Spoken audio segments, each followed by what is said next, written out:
pourquoi cela. Frères et sœurs, Job ne comprenait pas la souffrance qui l'avait frappé. Il criait donc sans cesse et accusait Dieu. Pourtant, malgré tous ces cris désespérés, Dieu est resté silencieux. Puis, au moment voulu, Dieu rompit enfin son silence et apparut à Job, le réveillant par diverses métaphores. Lors de la séance précédente, nous avons vu comment Dieu éclaira Job sur sa puissance à travers des illustrations de nuages, de pluie, d'éclairs, de lions et de corbeaux. Pourquoi Dieu n'est-il pas simplement dit à Job, « Tu as mal agi, répands-toi » Pourquoi a-t-il choisi de parler en parabole? C'était pour que Job se sente gêné, ressente profondément son ignorance, sa rébellion et son péché, et éprouve de véritables remords. Nous pouvons penser ici à la repentance. Quand une personne a péché et se remet, si quelqu'un n'a pas commis de péché, atteint la sanctification, après avoir accepté le Seigneur, mais même si vous savez que vous avez été purifié par le sang, vous avez encore de nature pécheresse. Parfois, vous commettez des péchés, parfois, vous commettez des erreurs. La chose la plus importante est que vous devez vous repentir, vous devez montrer la vraie repentance. Une fois que vous êtes déclaré sans péché, mais certaines personnes, elles prient juste avec les lèvres, mais la vraie repentance n'est pas comme cela. Une fois que qu'on vous déclare que vous êtes pardonné à travers ces processus, certaines personnes réalisent beaucoup de choses et même ils réalisent beaucoup de choses, mais d'autres, ils ont besoin de détails expliqués. L'explication en détail, c'est seulement qu'ils peuvent reconnaître pourquoi. Parce qu'ils n'admettent pas, ils renient, ils refusent, ils donnent des excuses et ils se justifient. Même s'ils reçoivent des réprimandes, même s'ils reçoivent des conseils, ils essaient de se défendre. Même si quelqu'un dit, vous devez vraiment réfléchir sur vous-même. Et ils doivent normalement se réaliser et de même, mais ils doivent avoir une telle attitude. Mais les gens ne font pas cela parce qu'ils se justifient, parce qu'ils s'aiment eux-mêmes, alors ils ne peuvent pas recevoir un éveil profond. C'est pour cela qu'une autre personne doit expliquer le péché qu'ils ont commis en détail. C'est épuisant et ils sont lents à changer. Et ce n'est pas la bonne sorte de repentance. Si vous repentez de vous-même, ce serait mieux. En réalité, Job ne voulait pas accepter vraiment la réprimande de Dieu, mais il entendait, il écoutait ce que Dieu disait. Il admet que toute la parole de Dieu était correcte et précise. En écoutant la parole de Dieu avec cette attitude, parce que Dieu ne pouvait pas tout expliquer en détail. Et en expliquant directement, Job a réalisé une autre chose, c'est que quand vous repentez, si vous repentez, juste comme Père, pardonne-moi, ça, c'est pas la repentance parfaite. Vous devez confesser les choses en détail. En détail, par exemple, vous avez commis les œuvres de la chair.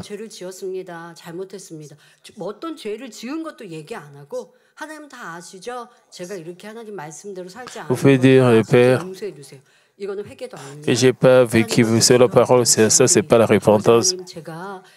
Quand vous priez, vous devez confesser les choses simplement, Père, J'ai commis les œuvres de la chair. Maintenant, la mort, j'ai commis les œuvres de la chair. Vous devez confesser vos péchés en détail. Pas seulement cela. En plus de cela,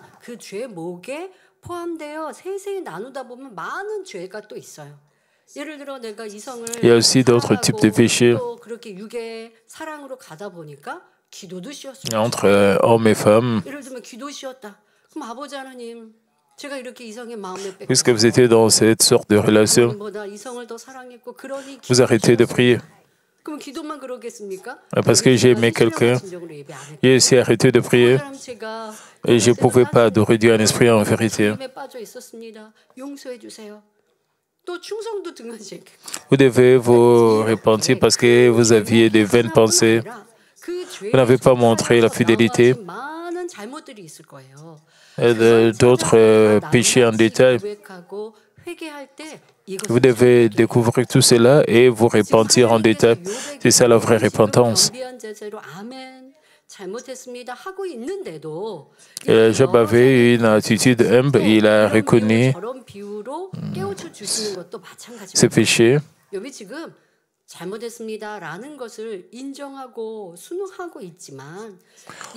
Job a reconnu et a admis ses fautes.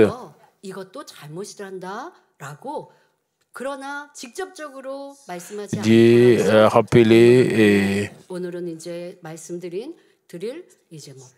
Job tous ses péchés. Il a aussi parlé de l'amour des parents.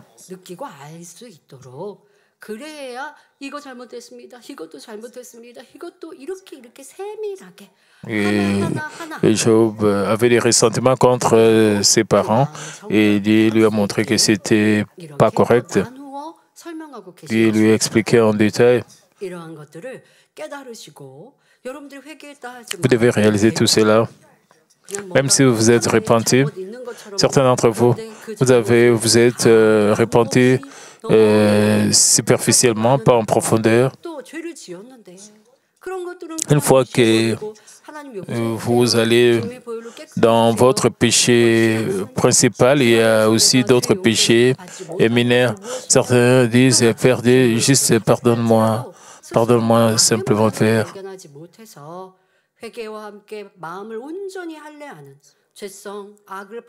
Avec la repentance que vous avez, vous devez circoncire votre cœur.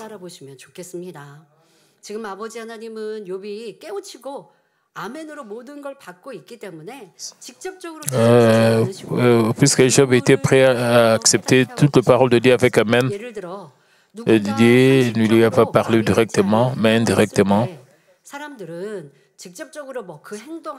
Par exemple, lorsqu'une personne se comporte d'une manière qui défie le bon sens, on dit souvent, même un enfant ne ferait pas cela.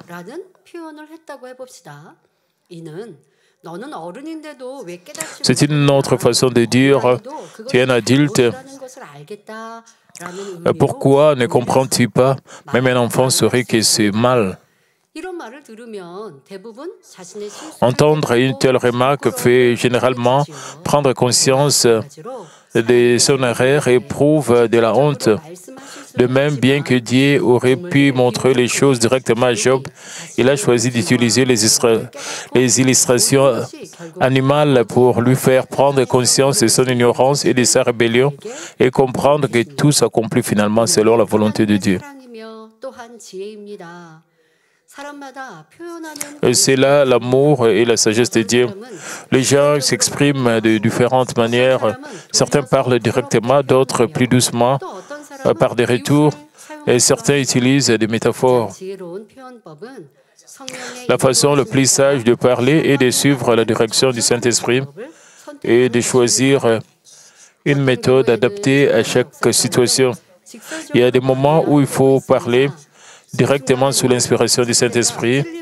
Et sur le moment, la personne peut se sentir blessée. Mais avec le temps, son cœur commence à changer. Parfois, l'Esprit agit même à travers un rêve et la personne se répand le jour même en disant « j'avais tort ». Comment est-ce que cela peut arriver?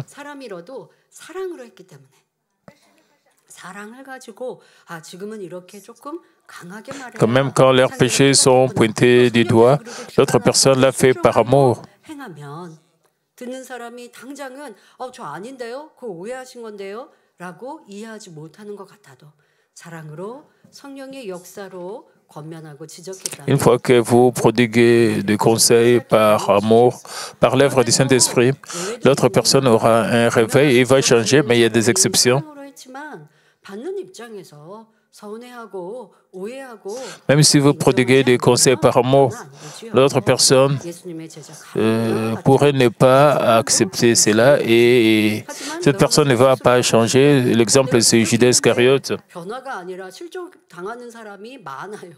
그런 경우가 많아요. 그러면 이거는 내 지적이 Les personnes, après avoir prodigué des conseils, les autres vont trébucher, c'est-à-dire ils ont donné des conseils avec leur attitude moralisatrice et n'ont pas fait cela par amour. Et l'autre personne trébuche à cause des conseils. Une fois que vous prodiguez des conseils, vous ne sentez pas confortable.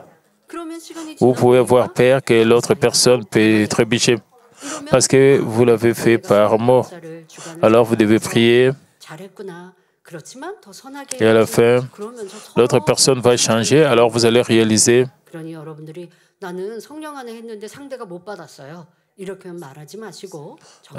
que c'était avec le Saint-Esprit. Quelqu'un dit, j'ai prodigué des conseils par amour, mais l'autre personne n'a pas accepté. Alors vous devez examiner si vous avez fait cela par amour ou pas par amour. Parfois vous pouvez parler directement, parfois vous pouvez parler indirectement.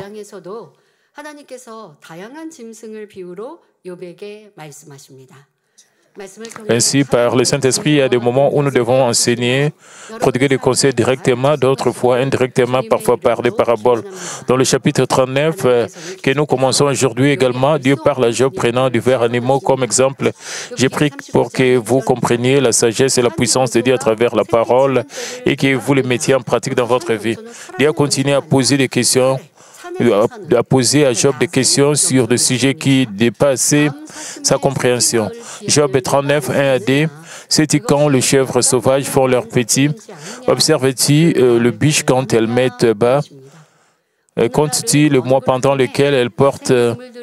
Et connais-tu l'époque où elles enfantent? Aujourd'hui, à travers la recherche, nous pouvons comprendre en détail la biologie et le comportement des animaux sauvages. Et en général, les chèvres ont une gestation d'environ 150 jours et donnent généralement naissance à 1 à 3 chevreaux.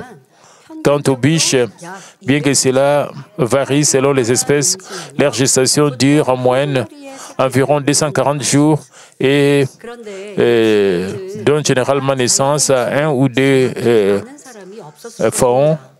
Et cependant, à l'époque de Job, personne n'aurait pu connaître avec certitude ces faits naturels. Les chèvres des montagnes vivant dans des régions sauvages et rocheuses et connues pour leur nature féroce et sauvage, il devrait être difficile de les approcher. Vous pouvez voir des boucs sur des montagnes. Ce sont des boucs sauvages qui vivent sur des montagnes. Et ces boucs vivent dans les montagnes. Ils vivent parmi les rochers. Vous vous demandez comment est-ce qu'ils peuvent vivre dans cet environnement parmi les rochers. 지금 아버지 하나님 말씀하시는 산 염소는 이제 야생 염소.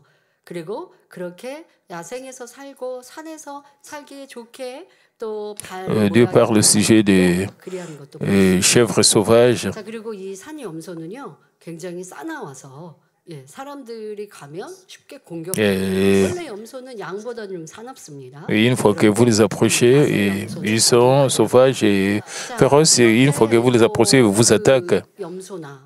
Ces boucs ou ces chèvres sauvages.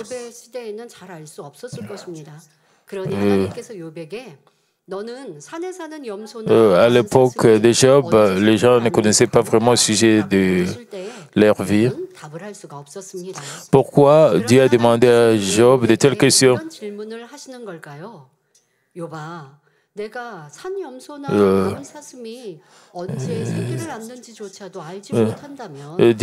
Pourquoi Dieu demandait Job, tu prétends tout savoir, mais tu ne comprends même pas les événements naturels qui se produisent autour de toi. Comment peux-tu alors comprendre que le Dieu invisible qui t'a permis cette épreuve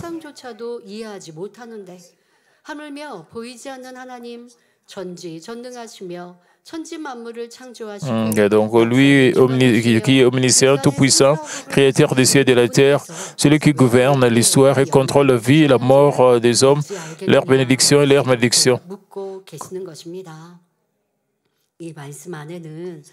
Ces paroles signifient également tu n'as aucune idée de ce que Dieu te réserve à l'avenir. Quand vous êtes dans des difficultés, vous passez par des épreuves, parfois vous pouvez trouver votre situation sombre, vous voulez abandonner. Vous pouvez aussi très mal comprendre que Dieu a tourné son visage de vous, mais Dieu ne fait jamais cela. À cause du péché, vous amenez des problèmes dans votre vie. Même quand vous passez par des épreuves, pas à cause de vos propres péchés, Dieu veut que vous puissiez déposer tout votre fardeau de péché et pour que Dieu veut que vos épreuves puissent se terminer rapidement.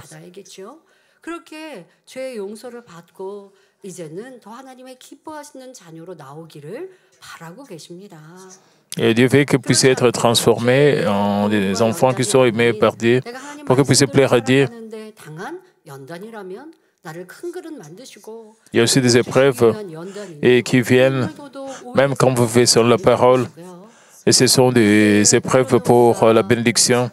Vous ne devez pas très mal comprendre Dieu.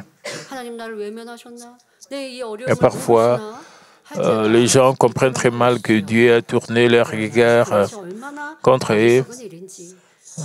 C'est vraiment très stupide de penser comme cela. Et ce que Dieu a dit à Job, les paroles que Dieu a dit, a prononcées devant Job,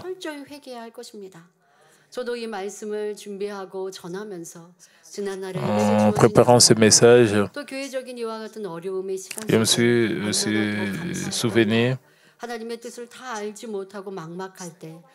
et si j'étais reconnaissant, si j'étais reconnaissante pendant le moment où cette Église passait par des épreuves, je me suis aussi repenti.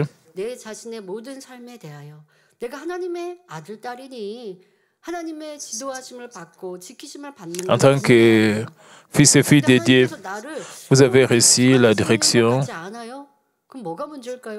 de Dieu, mais parfois, cela semble comme si Dieu ne vous guide pas. Le problème n'est pas Dieu, et c'est que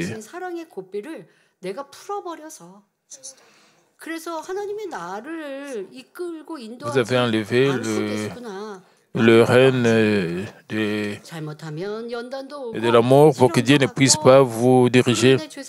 Et une fois que vous avez commis des péchés, vous passez par des épreuves et vous vous repentez, vous recevez le pardon.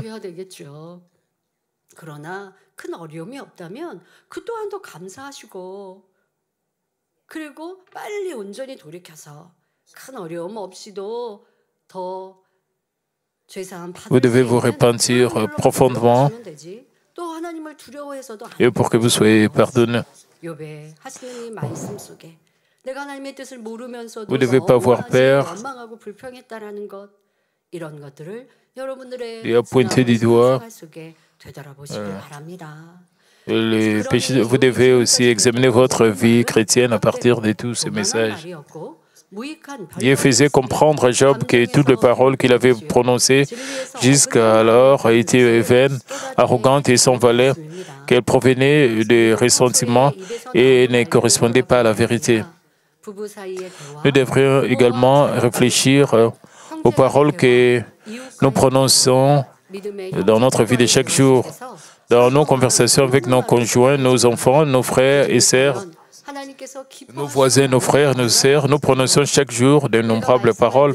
Mais combien d'entre elles plaisent véritablement à Dieu? Mais si nous méditons constamment sur la parole, nous méditons constamment la parole, nos lèvres ne produiront jamais de paroles vaines ou mensongères qui déplaisent à Dieu. Jacques 3,10 dit, de la même bouche sortent la bénédiction et la malédiction. Il ne faut pas, mes frères, qu'il en soit ainsi. Vous dites, et comme des lèvres qui disaient autrefois, Dieu merci, je t'aime, sois glorifié, peuvent-elles maintenant dire des choses comme, je suis tellement agacé, je suis fatigué, je déteste ça. J'espère que quelque chose de mal arrivera à cette personne. Si nous avons vraiment Dieu dans notre cœur, le reconnaissant constamment, nous devrons toujours examiner si les paroles qui sortent de nos lèvres nous plaisent ou si elles réjouissent l'ennemi diable. Lorsque la bonté et l'amour remplissent nos cœurs, nous prononçons naturellement de belles et de bonnes paroles, celles qui édifient les autres. Ainsi, par-dessus tout, nous devons nous efforcer de circoncire notre cœur, examiner et raffiner continuellement notre langage. Alors nos lèvres se rempliront progressivement de paroles plus saintes et deviendront des lèvres qui réjouissent Dieu. Après avoir demandé à Job s'il savait combien de mois les chèvres de montagne ou le biche portent l'air petit ou quand elles mettent bas, Dieu poursuivit avec l'explication suivante. Job 39.3, elles se courbent, laissent échapper leur progéniture et sont délivrées de leur douleur. Ici, Dieu décrit la grande souffrance que les animaux endurent en donnant naissance à leurs petits et rappelle à Job l'amour et les sacrifices de ses propres parents pour le mettre au monde. Ce n'est pas que les hommes seulement qui endurent la douleur ou les femmes, mais c'est même les animaux aussi ont des douleurs. Quand le chien, le chat sont enceintes, elles ont aussi des douleurs d'enfantement, des douleurs pour les travaux. Et ceux qui élèvent les chiens peuvent connaître cela. Les chiens ont aussi des douleurs. Même les vaches, quand elles donnent naissance, elles ont des douleurs d'enfantement. Même les animaux sauvages,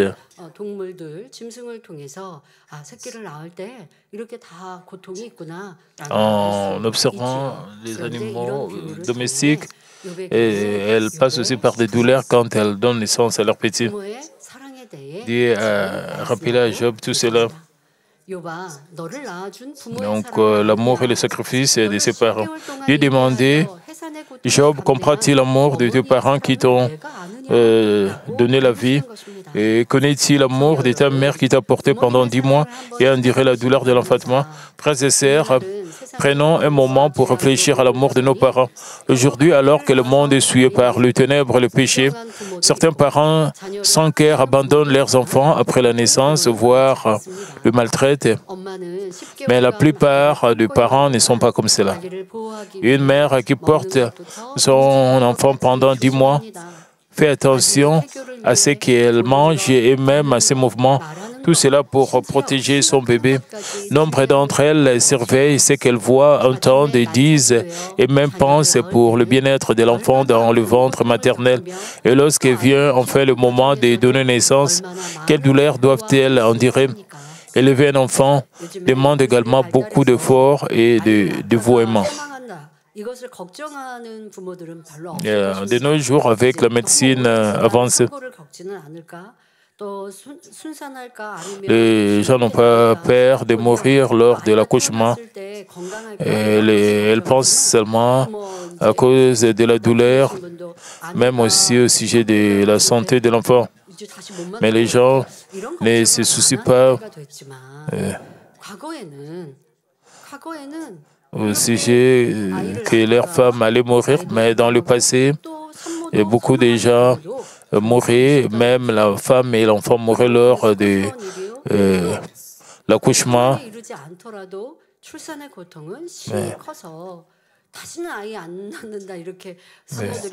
Même si les femmes enceintes déclarent « Je ne vais plus donner naissance à un bébé à cause de la souffrance ». Mais après cela, elles disent qu'elles ont oublié toute la douleur quand elles voient leur bébé grandir. Et aujourd'hui, cette semaine, nous avons la journée des parents. Je voudrais que vous puissiez montrer de l'amour à vos parents, l'expression d'amour. Visitez vos parents et dites à vos parents merci pendant cette semaine. Et envoyez aussi des cadeaux à vos parents, des cadeaux d'appréciation. Vous devez partager l'amour avec vos parents ou appeler vos parents ou envoyer un peu d'argent à vos parents. C'est notre devoir en tant.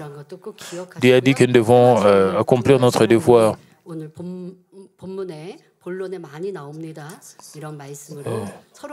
Le passage de Dieu parle de l'amour des parents. Je veux que vous puissiez ressentir l'amour de vos parents.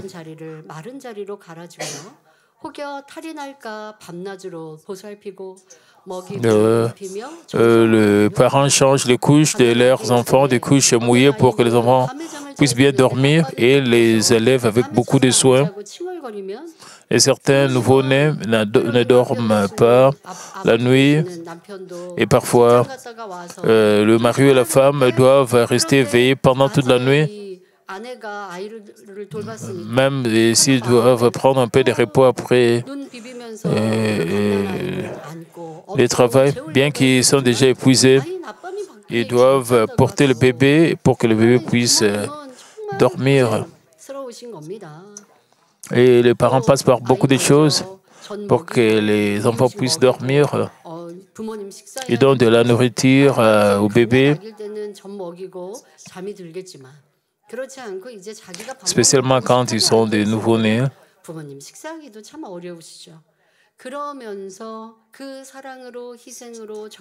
Avec de tels soins et dévouement, les parents élèvent leurs enfants.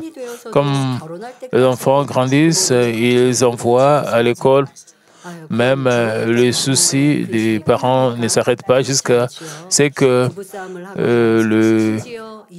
les enfants puissent se marier même après le mariage. Et s'il y a encore des problèmes dans le mariage, dans la vie de l'enfant, même si les enfants divorcent, les parents souffrent encore, mais donc les parents changent la literie mouillée de leur bébé et pour une literie sèche afin qu'il puisse dormir confortablement. Veille sur lui les jours et la nuit en cas de problème, l'élève avec le plus grand soin.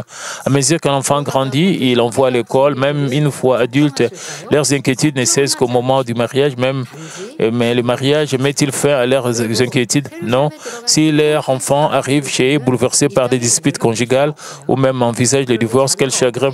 Les parents espèrent toujours que leurs enfants vivront heureux, mais la réalité ne se déroule pas souvent comme ils le souhaitent. Lorsque leurs enfants rencontrent des difficultés financières, ils regrettent de ne pas pouvoir les aider. Disons, si vos parents vont premièrement au ciel, par exemple à la Nouvelle-Jérusalem,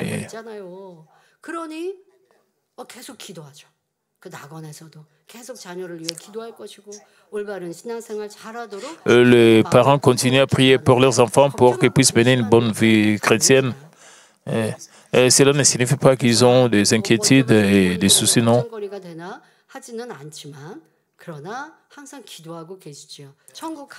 Et les parents prient toujours pour leurs enfants, même au ciel. En vieillissant, ils craignent de devenir un fardeau pour eux jusqu'à leur fin sur terre et leur rappel par Dieu. L'amour et l'attention des parents pour leurs enfants ne sait jamais. Pourtant, certains disent, si mes parents ne m'avaient pas donné naissance, je n'aurais pas à souffrir autant. De telles pensées ne se limitent pas à blâmer leurs parents, mais se plaignent aussi de leur propre vie, aussi dire que soit les choses, nous ne devons jamais en vouloir à nos parents. Un jour, lorsque vous entrerez au ciel, vous ressentirez une profonde honte face à de telles plaintes. Vous ne pouvez que confesser avec regret, le ciel est si merveilleux. Pourquoi ai-je dit de telles choses? 내가 왜 그때 그런 말을 했을까? 부모님이 나를 낳아주시지 않았다면 이 천국에 못 오시는 거잖아요. 그런데 부모님이 나를 낳아서 Parce que mes parents m'ont donné la vie, je suis au ciel. Pourquoi n'ai-je pas été reconnaissant pour cette bénédiction?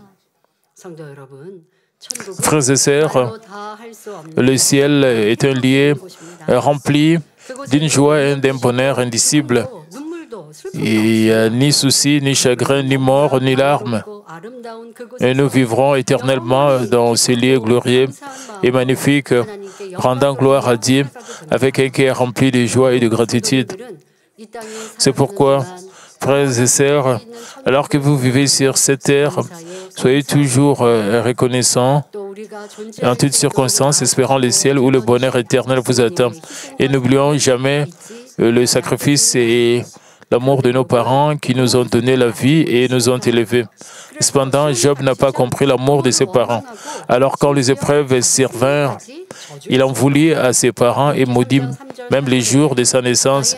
Et se lamentant dans Job 3:4, Job 3:4, périssent les jours où je suis né et la nuit qui dit, un enfant mâle est conçu. Ces jours qu'il s'échange en ténèbres, que Dieu n'en ait point souci dans le ciel et que la lumière ne rayonne plus sur lui.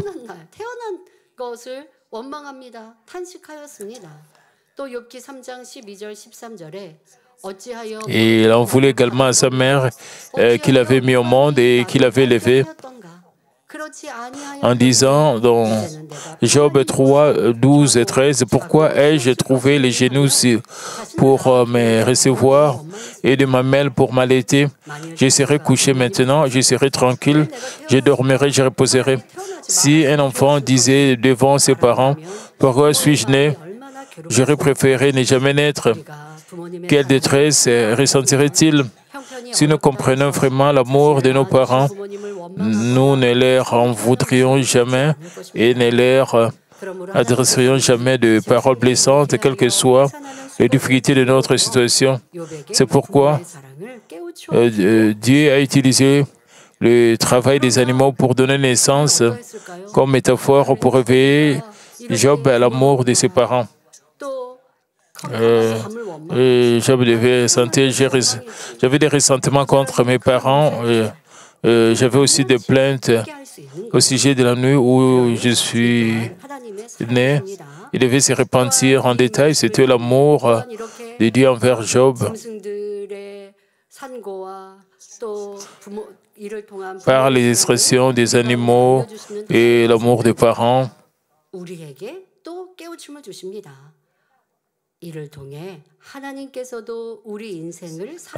Par cela, Dieu a également révélé que lui aussi endure tant de peines et de souffrances par amour pour l'humanité.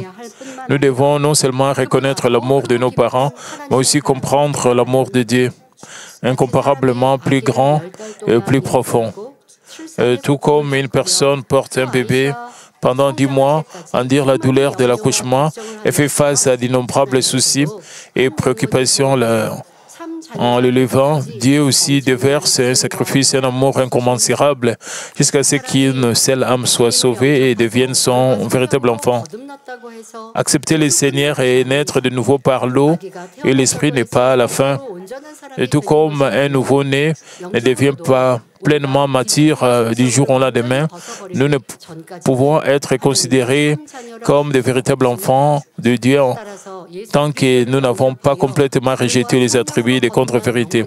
Par conséquent, ceux qui ont accepté Jésus-Christ et sont nés de nouveau par l'eau et l'Esprit doivent passer par le processus de croissance pour devenir des personnes pleinement ancrées dans la vérité. Les parents qui élèvent leurs enfants se réjouissent de leur obéissance et de leur bonne santé. Cependant, lorsque les enfants tombent malades, désobéissent ou s'égarent, ils sont remplis d'inquiétude et de tristesse. De même, lorsque nous tombons dans le péché, où nous nous détournons de la foi, ressent une tristesse et une douleur encore plus profonde que celle des parents pour leurs enfants. Et une fois que vous commettez un grand péché, vous vous repentez, vous devez encore vous repentir pour avoir donné une grande douleur. Vous devez je me suis plaint, j'ai vécu dans le péché. Tu dois avoir un cœur brisé à cause de moi. S'il te plaît, pardonne-moi. Est-ce que vous avez déjà prié comme cela? Si vous n'avez pas fait cela, vous devez faire cela. Vous devez savoir, vous devez comprendre l'amour de Dieu. Nous devons comprendre combien de souffrances Dieu a endurées pour s'assurer que pas une seule âme ne soit perdue aux mains de l'ennemi diable. Pour nous sauver, Dieu a livré son Fils unique sur la croix. Notre Seigneur a enduré des si dures souffrances, est resté de mort, est monté au ciel et aujourd'hui encore continue d'intercéder pour nous avec des larmes. Le Saint-Esprit nous aide également à vivre dans la vérité. Et lorsque nous sommes faibles et tombons dans le péché, lui intercède pour nous avec des gémissements indicibles, parce que Dieu le Père, le Seigneur, le Saint-Esprit ont accueilli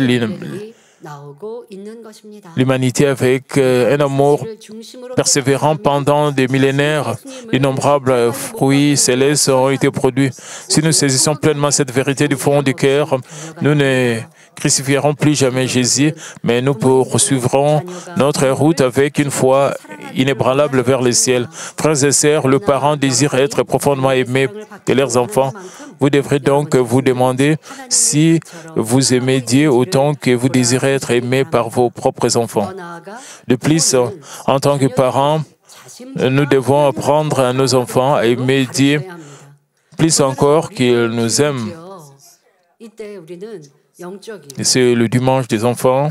Ainsi, vous devez penser que les enseignements, au sujet des enseignements spirituels, quand vos enfants sont encore jeunes, parents, vous pouvez leur enseigner.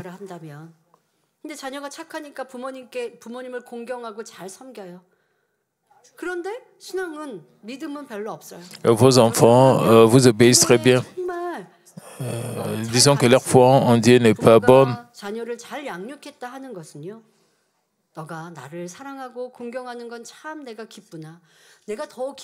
Si vous voulez enseigner la bonne foi à vos enfants, premièrement, vous devez premièrement aimer Dieu. C'est de cette manière que vous allez bien éduquer vos enfants. C'est de cette manière que vous allez faire prospérer vos enfants. En ce dimanche des enfants, si vous êtes parent avec des enfants jeunes, vous devez savoir qu'est-ce que vous enseignez à vos enfants.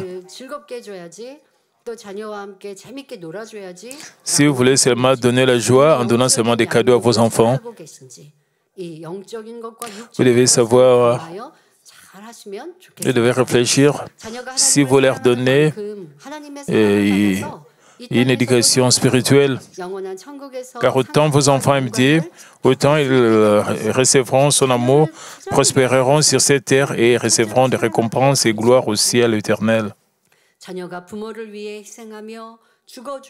Même si un enfant était prêt à sacrifier sa vie pour ses parents, cela ne servirait à rien s'il n'aimait pas Dieu et se détournait de lui. Apprendre aux enfants à aimer Dieu en premier est la véritable expression d'amour pour eux.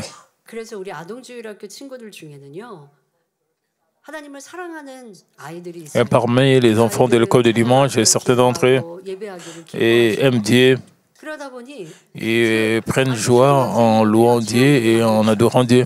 Même si ce sont des petits enfants de l'école primaire, ils ont une expérience spirituelle. Parfois, ils attrapent le rhume parfois et ils ont la fièvre. Mais comme ils aiment Dieu, ils reçoivent la prière et ils sont et leur foi grandisse parce qu'ils reçoivent la prière automatique eux-mêmes et ils sont guéris et ils grandissent dans la foi. Et ces enfants sont reconnus, même s'ils sont jeunes. Et je crois qu'ils vont grandir pour devenir des enfants qui vont vraiment aimer Dieu. Mais ces enfants, s'ils n'aiment pas Dieu, ils doivent prendre des médicaments, ils vont se plaindre.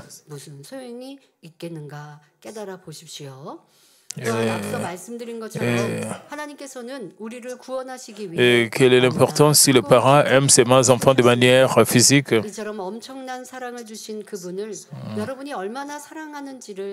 Comme mentionné précédemment, Dieu a payé un prix incommensurable et lourd pour nous sauver.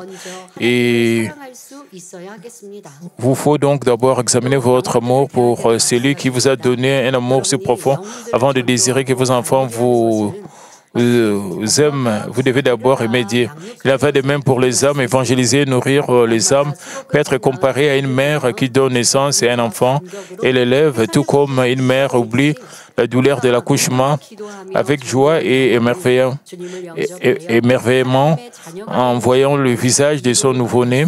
Nous éprouvons également une joie indescriptible lorsqu'une âme que nous avons amenée à l'Église par une prière pleine de larmes reçoit le Seigneur et devient enfant de Dieu, tout comme les parents se réjouissent de voir grandir leur nouveau-né.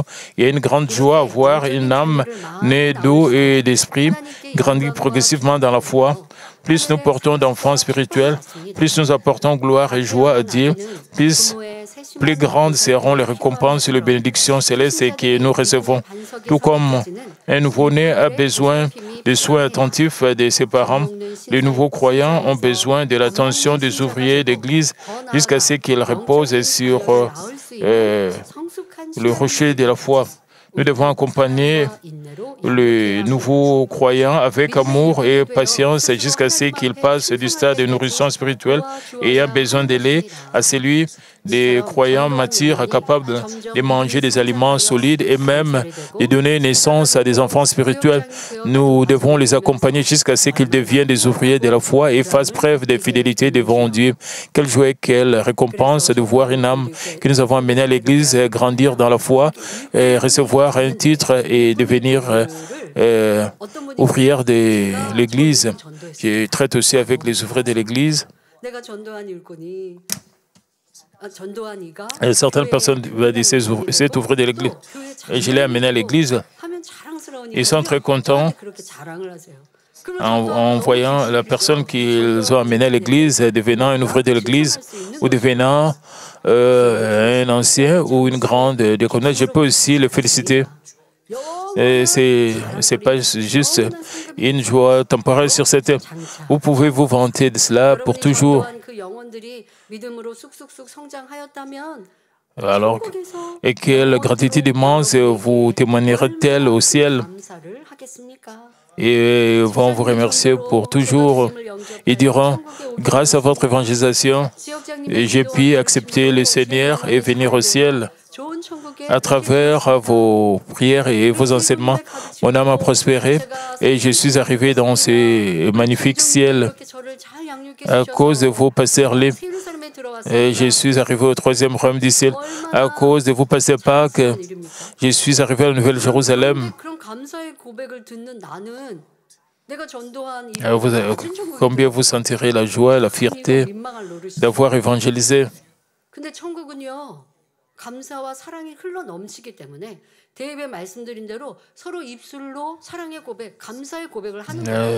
L'amour et la reconnaissance débordent du ciel. Quelle joie immense d'entendre de telles confessions. Sur terre, la gratitude ne peut n'être exprimée que pour un instant, mais au ciel, cette gratitude et cette joie dureront pour toujours.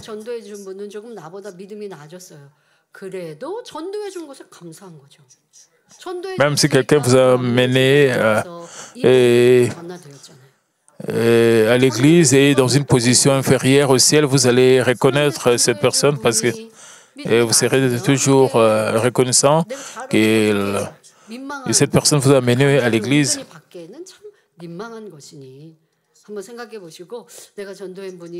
La personne qui vous a amené à l'église peut se sentir un peu embarrassée.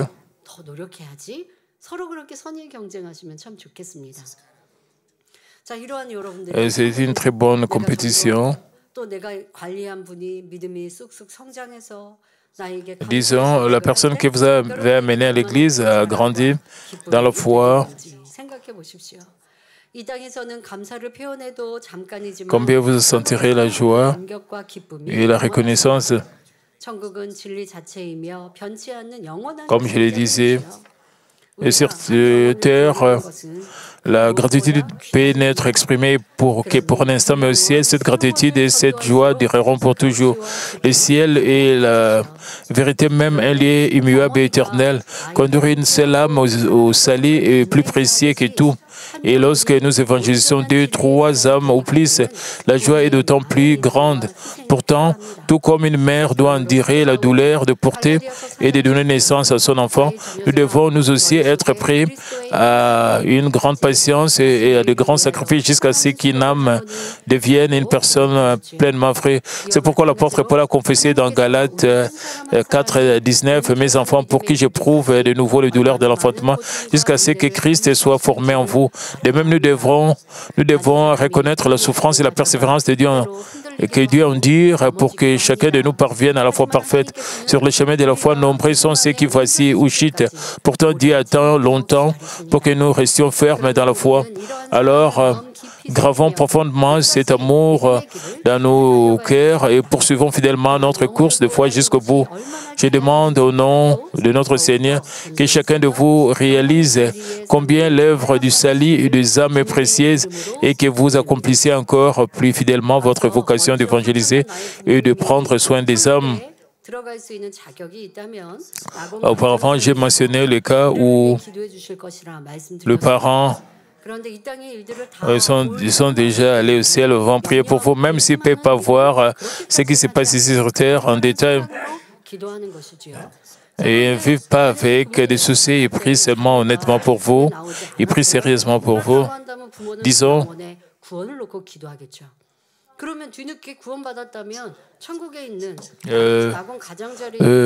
quand les parents sont allés au ciel, alors l'enfant ne fréquente plus l'église. Les parents vont continuer à prier pour le salut de cet enfant. Quand l'enfant reçoit le salut, et de telles bonnes nouvelles sera délivrée à ses parents au ciel. Ils vont déborder de joie. Ils ne vont pas prier pour le salut, ils vont prier pour que l'enfant puisse aller dans une meilleure demeure au ciel. Le verset suivant, Job 39,4 dit « Leurs petits prennent de la vigueur et grandissent en plein air. Ils s'éloignent et ne reviennent plus auprès d'elles. » En d'autres termes, lorsque le chèvre de montagne ou le biche mettent bas, leurs petits sont élevés en plein air. Une fois forts, ils quittent leur mère pour ne plus revenir. Une fois adultes, la plupart des animaux quittent leur mère et suivent leur propre chemin. À travers cet exemple des animaux sauvages, Dieu décrit la nature humaine du point de vue de son point de vue, et ceux qui ne connaissent pas ne sont pas différents de ces animaux. Nombreux sont ceux qui vivent sans connaître le Dieu créateur, Dieu qui est lumière, bonté, justice, ignorant d'où ils viennent, pourquoi ils vivent ni où ils vont. Ils vivent à leur guise, commettant toutes sortes de maux. Parce qu'ils ne connaissent pas Dieu, ils finissent par vivre comme des bêtes, certains même plus méchants que des bêtes. C'est pourquoi Ecclésiaste 3,18 nous dit « J'ai dit à mon cœur au sujet du Fils de l'homme que Dieu les éprouverait et qu'eux-mêmes verraient et qui ne sont que des bêtes. » Mais ceux qui reconnaissent que Dieu leur a donné la vie, mènent une vie vertueuse en quête de ses lois. Et c'est pourquoi Dieu les appelle mon fils, ma fille, le bénit et les guide sur le chemin de la vie éternelle. Parce que Dieu accorde plus de valeur à une seule âme qu'au monde entier. Il attend avec ferveur aujourd'hui et demain et qu'elle se répande et revienne à lui. Il désire ardemment que nous retrouvions son image et persévère et nous attend 1000 ans comme un seul jour. Sans la longue patience de Dieu, l'humanité entière aurait déjà péri. Même lorsque nous trébuchons, nous sentons là où abandonnons tout simplement notre cheminement des fois. Dieu nous donne la force de nous relever. Si nous prions en disant « Père, je suis fatigué, mais parce que c'est le chemin du ciel, je continue aujourd'hui. S'il te plaît, tiens-moi fort et accorde-moi grâce et force. » Alors notre Père nous encourage. Oui, je te donnerai de la force. Surmonte cela, même si tu tombes, relève-toi et je t'aiderai. Si vous grandissez spirituellement et vous comprenez le cœur de Dieu, vous ne dites pas « Dieu, oh Père, je souffre ». Plutôt vous allez dire « Père, s'il te plaît, donne-moi la force, je peux surmonter ». Vous n'allez pas prononcer des paroles négatives, je souffre. Plutôt, vous pouvez faire descendre la grâce de Dieu à travers la prière.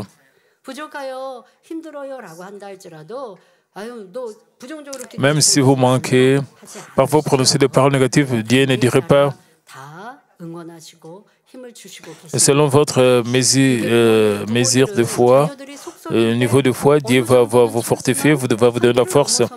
Les parents terrestres peuvent supporter les difficultés de leurs enfants dans une certaine mesure. Mais lorsqu'ils dépassent leurs limites, ils peuvent perdre patience et même abandonner. Certains peuvent même dire des choses comme « Fais ce que tu fais, disparais de ma vie » ou même « Je voudrais que tu sois parti ». Mais notre Dieu ne fait jamais cela. Même après 1 an, 10 ans, 30 ans ou 50 ans, il n'abandonne jamais. Il attend patiemment, désirant ardemment que les âmes se répandent et reviennent.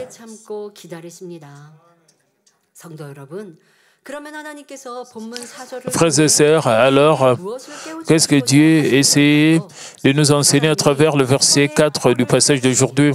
Et il nous disait que tout comme on met un anneau dans le nœud d'un bœuf, à moins qu'il nous mette le règne de la vérité, nous sommes condamnés à vivre comme des animaux.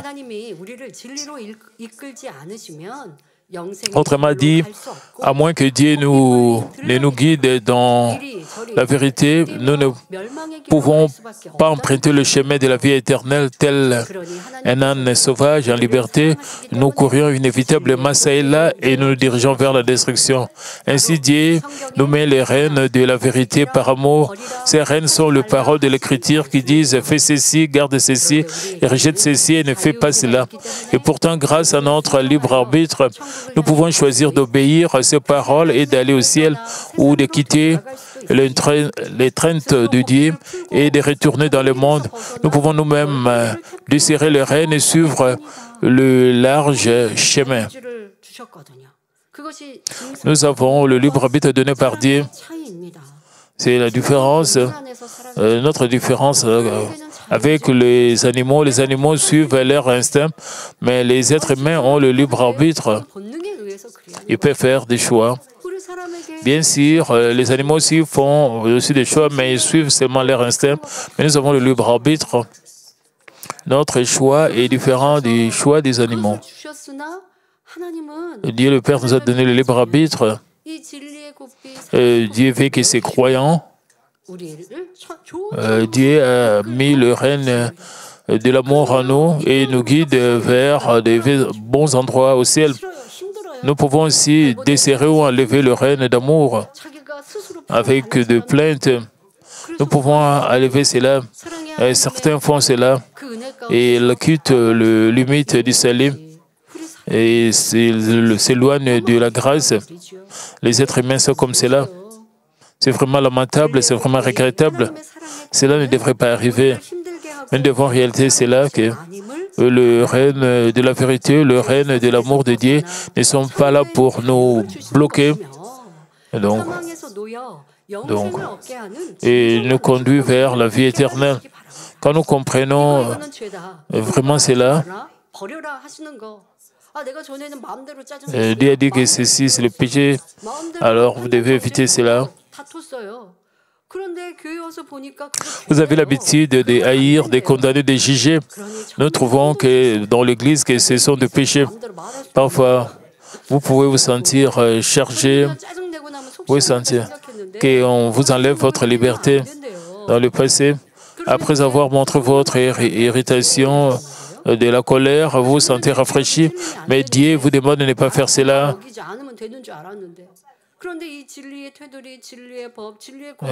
Quand vous apprenez les paroles de vérité,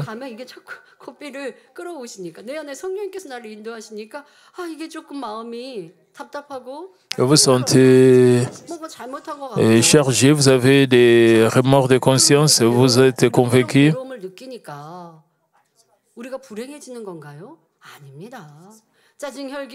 Cela signifie que notre vie deviendra misérable à cause du commandement de Dieu. Non.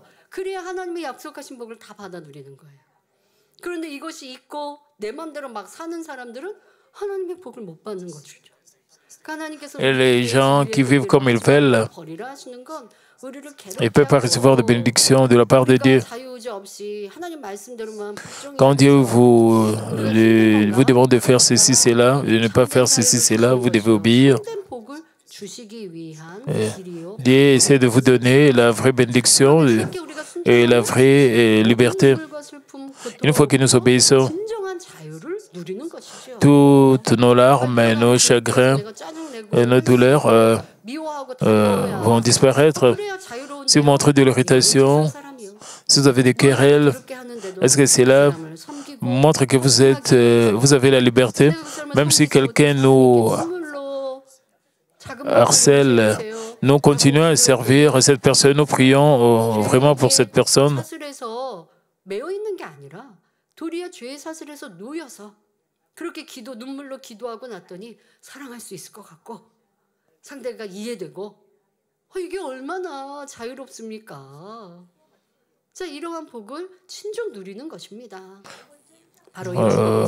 Vous jouissez des bénédictions. Donc, comme écrit dans Jean 8, 32, vous connaîtrez la vérité vous affranchirez. Lorsque nous croyons et agissons sur la parole de Dieu, qui est la vérité même, nous pouvons jouir de la véritable liberté donnée par Dieu. En fin de compte, Dieu place le règne de la vérité sur nous pour notre propre bonheur, mais nous devons comprendre que le règne de la vérité, le règne de l'amour de Dieu ne sont pas destinés à nous perturber ni à nous angoisser. Au contraire, elle nous délivre du chaîne du péché et nous donne la véritable liberté. Il nous libère de la mort et nous donne la vie éternelle. Ce faisant, nous libérons de toutes les armes, toute tristesse et toute douleur. La raison est que ce n'est qu'en vivant dans la vérité que nous pouvons obtenir la véritable liberté et la vie éternelle. J'espère que vous connaîtrez que le règne par lequel Dieu nous guide sont les règnes de la vérité et de l'amour, lui offrant ainsi une action de grâce, une longue vie. Frères et sœurs, Dieu nous tient par les rênes de la vérité, afin que notre liberté ne nous conduise pas au péché et à la destruction. Dans Hébreux 12, 4 à 8, nous apprenons que Dieu nous place le règne de son amour sur ses enfants bien-aimés. Si nous ne luttons pas contre le péché jusqu'au sang, il nous reprend, nous discipline, nous fouette parfois. Il ne s'agit pas seulement de nous punir, mais plutôt le règne de l'amour qui nous guide vers le salut et le chemin de la vie éternelle. Lorsqu'un enfant bien-aimé tente sans cesse de s'échapper, de s'enfuir, Dieu utilise la discipline pour le détourner du chemin de la mort et le guider sur le chemin de la vie. Si Dieu ne nous disciplinait pas, cela signifierait que nous sommes des enfants illégitimes et non de véritables fils et filles de Dieu, tout comme une brebis qui s'éloigne de son berger peut être dévorée par le loup ou volée par des voleurs. Si nous éloignons de Dieu, nous finirons par être détruits par les tentations du monde et du péché. Mais parce que notre Père Céleste ne veut pas que ses enfants périssent, il place le règne de l'amour sur nous et nous conduit vers le ciel. C'est pourquoi je prie au nom de notre Seigneur que vous rendiez grâce à Dieu et qui vous tient par le règne de l'amour et que vous deveniez des personnes d'obéissance parfaite et que vous jouissez de la véritable liberté dans la vérité.